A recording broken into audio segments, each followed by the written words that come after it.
Je regarde Charlie et Paul dans la nuit noire. Ils se démènent depuis notre départ du Havre. Le regard dans les voiles, les mains sur les cordages, tant d'énergie dépensée, comme s'ils voulaient déplacer des montagnes. Mais il est très rare qu'une montagne change de place. Il est très rare qu'un océan se vide de son dos. Après la Manche, l'Atlantique se dresse face à nous. Jamais aucun être humain ne pourra coûter tous les lits que nous survolons. C'est un nouveau voyage pour une nouvelle traversée. Je ne reconnais même pas les vagues. D'ailleurs, faut-il les chercher à les reconnaître? Il faut les regarder et les respirer, comme les étoiles. Charlie et Paul s'en servent-ils de guide? Elles ne sont pas que des lumières. Droit devant soi, quand on est seul, on peut aller bien loin. Droit devant eux, quand ils sont deux, ils peuvent aller bien vite.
Bon, c'est le deuxième jour de course.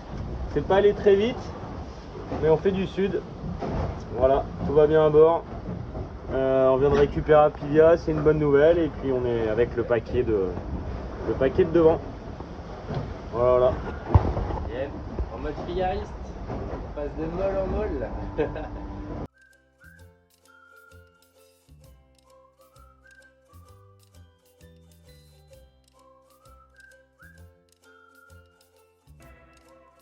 Et je crois que la nuit a été plutôt pas mal. On a fait des quarts assez courts de 2 heures avec Manu pour rester performant dans les nombreuses phases de transition. Et regardez derrière moi, le SPI, enfin, après 3 jours de nav, on sort enfin ce grand SPI.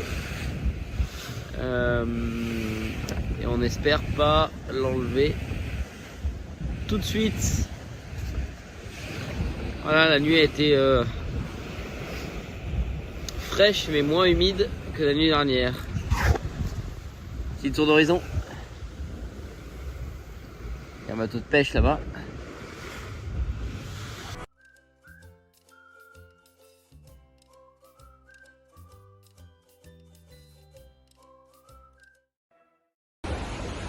Bon, troisième jour de course. Et on a un petit peu de vent avec Achille. Ouais. Pas beaucoup, mais on a avancé un peu. On a réussi à faire un petit trou, donc c'est plutôt sympa. Et voilà, on s'enflamme pas parce que la route est encore longue, mais on commence à réussir à se reposer un petit peu, à faire des quarts qu'on n'a pas trop réussi au début. Et on a vu plein d'animaux, on a vu des baleines, des dauphins, des thons. Les baleines, on n'aime pas les voir trop de près, mais bon. Allez, ciao ciao, bonne journée à vous.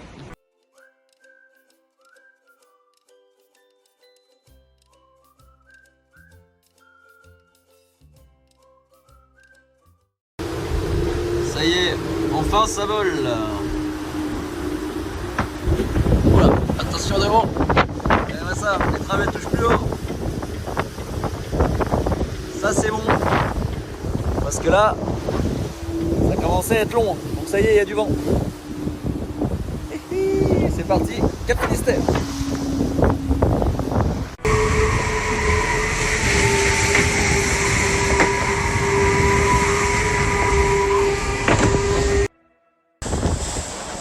Croisement avec Initiative Cœur.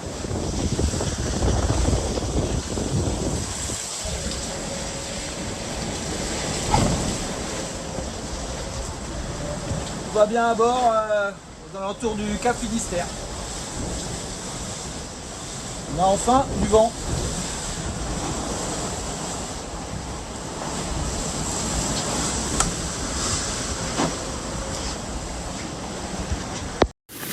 Salut tout le monde, bienvenue à bord de Primonial. On fait des empanages le long de l'Espagne et on a perdu un peu de terrain aujourd'hui, on a fait une erreur de manœuvre. Ne vous inquiétez pas, tout va bien à bord, on a juste un peu galéré à démêler des nœuds. Et voilà, et c'est reparti de plus belle. Voilà, en direct, il fait une petite pointe à 27 nœuds. Tranquille.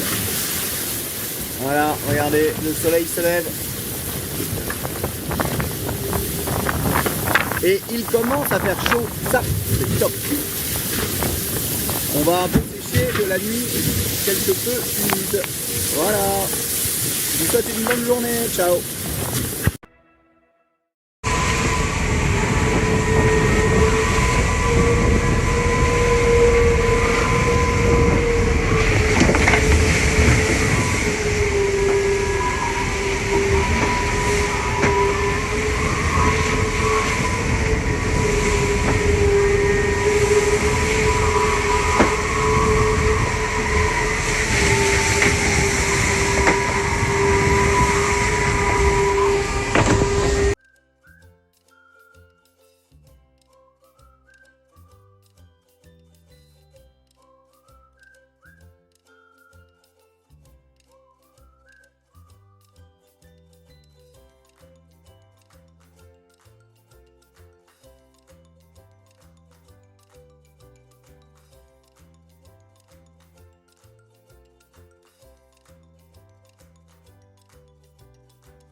Ça y est, enfin ça vole.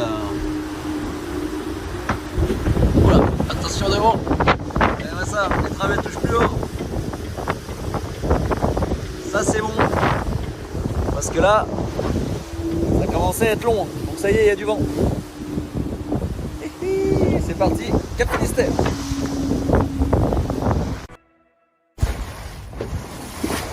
Petit moment particulier à bord de Upselling.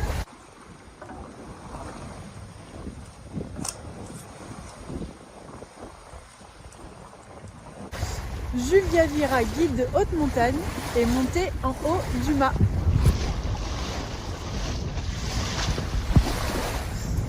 Il fallait passer la corne de la grand voile, donc une latte qui était bombée du mauvais côté. On n'arrivait pas à la faire passer pour que la voile ait une belle forme. Donc Julia s'est payé une petite ascension pour régler tout ça. Vous connaissez la différence entre un marin et un montagnard ? C'est que le montagnard il cherche un alibi pour monter en haut du mât. Je me suis fait plaisir. Et c'est trop beau la vue d'ici.